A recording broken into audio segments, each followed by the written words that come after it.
देश के अंदर जो जातिहीन भावना बह रही है उसको हम कैसे रोकें। कितनी मोब लिंचिंग हो रही है, कहीं धर्म के नाम पर, कहीं मजहब के नाम पर। जो क्रिश्चियन समाज के लोग हैं उन पे आए दिन ईश्वर का नाम लेकर के उनकी हत्या की जाती है। जो लोग जबरन धर्म परिवर्तन के नाम पर उनको मारते हैं, पीटते हैं, अवैध उगाही करते हैं, ये आखिर कब बंद होगा। पहले हम हिंदू हैं, फिर हिंदू हम दलित हैं, हम ओबीसी, हम शूद्र हैं, हम अछूत हैं, ये कहाँ तक बर्दाश्त होगा। जब हम किसी को खून देते हैं, ब्लड देते हैं, जब कोई नहीं पूछता, धर्म के नाम पर, जाति के नाम पर मारा जाता है, प्रशासन पीड़ित को न्याय नहीं देता, वो दबंगों को सहारा देता है। आप जिस दिन बैलेट पेपर चुनाव हुआ उस दिन भाजपा गार्ड में चली जाएगी। आप देखिए मनीषा के साथ क्या हुआ। अभी गाजियाबाद के लोनी में एक लड़की की हत्या कर दी गई, रेप करके 48 घंटे बाद मुकदमा हुआ। अगर किसी अमीर का पिटेगा या किसी राजनेता का बच्चा पिटेगा तो अपराध हो गया, और जो कोई गरीब का मर जाता है, जिनकी एफआईआर तक नहीं होती, उन्हें कौन देखेगा।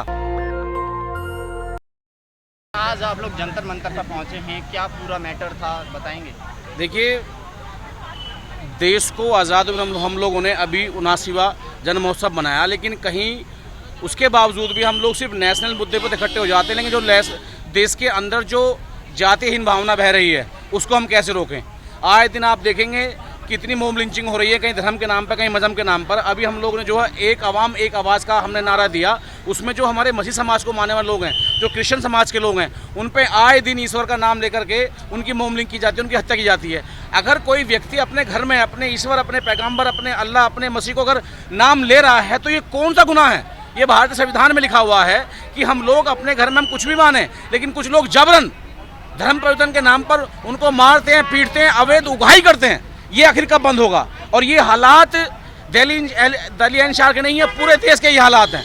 आप देश का कोई भी कोना उठा लीजिए, वहाँ पे धर्म के नाम पे मारा जा रहा है। अभी हम लोगों ने बड़ा शांतिप्रिय तरीके से हमने यहाँ प्रयास करा कि एक मैसेज जाए पूरी दुनिया में, पूरे देश में, कि हम लोग जो इंडिया में हम सेकुलर शब्द का नाम लेते हैं, हिंदू मुस्लिम सिख ईसाई आपस में भाई भाई, कहीं ना कहीं उनको तोड़ने का काम किया जा रहा है। तो धर्म ही नहीं, जाति के नाम पर भी लोगों को मारा जा रहा है ना, आप देखेंगे। नहीं, पहले तो पहाड़ धर्म के नाम पर होता है, फिर उसके अंदर जातियों के नाम पर होता है। पहले हम हिंदू हैं, फिर हिंदू हम दलित हैं, हम ओबीसी, हम शूद्र हैं, हम अछूत हैं, ये कहाँ तक बर्दाश्त होगा। वोट के नाम पर सब लोग, मोदी जी आए दिन बात करते हैं, जिस कंट्री में जाते हैं या जिस स्टेट में जाते हैं, जिस राज्य में जाते हैं, मैं यहाँ पैदा हुआ था, मैं यहाँ खेला बड़ा हुआ था, एक भी मुद्दे पे अगर उन्होंने ज़मीनी मुद्दे पर बात की हो। मैं गाजियाबाद से बिलोंग करता हूँ, मैं वहाँ चुनाव लड़ा हूँ, मेरे मसीह भाइयों को कोई ऐसा घंटा जाता होगा जहाँ मारपीट ना की जाती हो। अगर कोई भगवा पैर कर आएगा, मुझे पता है किसी ग्रंथ में लिखा है कि आपसी भाईचारा नहीं होना चाहिए। अरे आप भाईचारा बनाओ, अब आप एक दूसरे के साथ खड़े हो। जब हम किसी को खून देते हैं, ब्लड देते हैं, जब कोई नहीं पूछता। ऐसे कई मामले हैं, सैकड़ों मामले हैं, जिला गाजियाबाद, नोएडा, यहाँ तक कि दिल्ली एनसीआर के हज़ारों मामले हैं, जहाँ पर धर्म के नाम पर, जाति के नाम पर मारा जाता है, फिर उनसे अवैध उगाही की जाती है और प्रशासन मौन बना रहता है। वो प्रशासन जो है वो पीड़ित को न्याय नहीं देता, वो दबंगों को सहारा देता है, उन्हें संरक्षण प्राप्त है। अभी हमने कई संगठनों के नाम यहाँ लिए जो आए दिन मारपीट करते हैं, और तब कि उन संगठनों में अपराधी हैं। जितनी महिलाओं पर घटना हो रही है, उन्हीं संगठनों से लोग निकल के आते हैं। तो ये मसीह समाज के लोग जो मारा जा रहा है, पीटा जा रहा है, जो व्यक्ति ईश्वर का नाम लेकर के एक चींटी ना मारता हो और उनको लोगों को टारगेट किया जाता है, उनको मारा जाता है, तो ये बर्दाश्त के बाहर है। हम लोगों ने यहाँ समर्थन दिया है। हमने कहा है जहाँ जहाँ हमारे राष्ट्रीय हित के लिए आंदोलन होंगे, जहाँ हमारे भाईचारे को बढ़ावा दिया जाएगा, हम लोग वहाँ खड़े होंगे। वोट चोरी को लोग कैसे देखते हैं कि पूरे देश में इस दौर में वोट चोरी को लेके एक देखिए, खड़ा है। सरकार की मशीनरियों का दुरुपयोग करके वोट चोरी की जा रही है। मोदी के सामने सरकारी विभाग कठपुतली बन गए हैं। माननीय राहुल गांधी ने बड़े अच्छे तरीके से बताया कि वोट चोरी हुई है। चुनाव आयोग करा कि आप एफिडेविट दे दीजिए। अरे तुम्हारी साइट पे तुम्हारा डाटा है, तो एफिडेविट कौन सा चाहिए तुम्हें। और मैं तो ये कह रहा हूँ कि आप जिस दिन बैलेट पेपर चुनाव हुआ उस दिन भाजपा गार्ड में चली जाएगी। भाजपा के हज़ारों नेता अब भिन्न भिन्न पार्टियों में चले जाएंगे, क्योंकि आज यहाँ कोई विकास की बात नहीं होती, यहाँ कोई स्वास्थ्य की बात नहीं होती, बहन बेटी के मान सम्मान की बात नहीं होती। यहाँ बात होती है जाति, धर्म, मजहब पर लड़ाई की जाती है। हरियाणा में आप देखिए मनीषा के साथ क्या हुआ।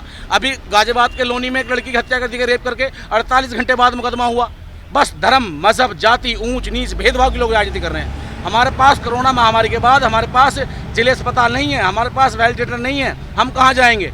लेकिन कोई सुनना नहीं चाहता। जब भी कोई नेशनल मुद्दा उठ के आता है, जब भी कोई ना कोई ऐसा ढांचा तैयार कर दिया जाता है जो मुद्दे से हट जाए। अभी दिल्ली में आपने देखा होगा कि दिल्ली के मुख्यमंत्री को किसी ने पत्थर मारा, चांटा मारा। वो हमारी बहन है, हम उनका सम्मान करते हैं, लेकिन चांटे से ज़्यादा जो हमारी बहनों के रेप करके, बलात्कार करके मार दी जाती हैं, उनके मुकदमे दर्ज नहीं होते। वो भी तो देश की बेटी हैं। आए दिन सैकड़ों लोगों को, हज़ार लोगों को मोब लिंचिंग धर्म के नाम पर मारा जाता है, उन पर कभी कोई एक्शन नहीं लिया जाता। जब कानून की निगाह में सब एक नागरिक हैं, एक राष्ट्र के लोग हैं, तो फिर भेदभाव क्यों? अगर किसी अमीर का पिटेगा या किसी राजनेता का बच्चा पिटेगा तो अपराध हो गया, और जो कोई गरीब का मर जाता है, जिनकी FIR तक नहीं होती, उन्हें कौन देखेगा? तो ये नहीं चलेगा। देश बदलाव की तरफ है, यूथ बदलाव की तरफ है, आवाम बदलाव चाहती है, ये होगा, आज नहीं तो कल होगा। विश्वगुरु का डंका बजाया जाता है। सिर्फ विश्वगुरु कहने से नहीं बनता विश्वगुरु। विश्वगुरु बनने के लिए आप लोगों को पूरे देश की आवाम का विश्वास जीतना पड़ेगा। ठीक है, आप देश के प्रधानमंत्री, आप कुछ भी कह देंगे तो सरकारी मशीनरी उसको लग जाएगी दिखाने के लिए, करने के लिए। विश्वगुरु बनने के लिए आपको मेहनत करनी पड़ेगी, जनता के बीच में विश्वास काम करना पड़ेगा। आप जनता खुश है नहीं, नेता अपना वो है। तो मेरा आपके चैनल के माध्यम से अपील है कि नेताओं के चक्कर में ना आकर के आप अपनी आपसी भाईचारा ना बिगाड़ें, जिए और जीने दें। एक आवाज़ एक आवाम का जो नारा दिया है, इसको आगे बढ़ाएं। नेशनल दस्तक की आपसे गुजारिश है कि अगर इसको बचाना चाहते हैं तो नेशनल दस्तक को सब्सक्राइब करने के लिए रेड कलर के सब्सक्राइब बटन को दबाएं, फिर बेल आइकन की घंटी दबाएं। नेशनल दस्तक को बचाने के लिए बहुत जरूरी है कि हर खबर को शेयर करें, लाइक करें, कमेंट जरूर करें।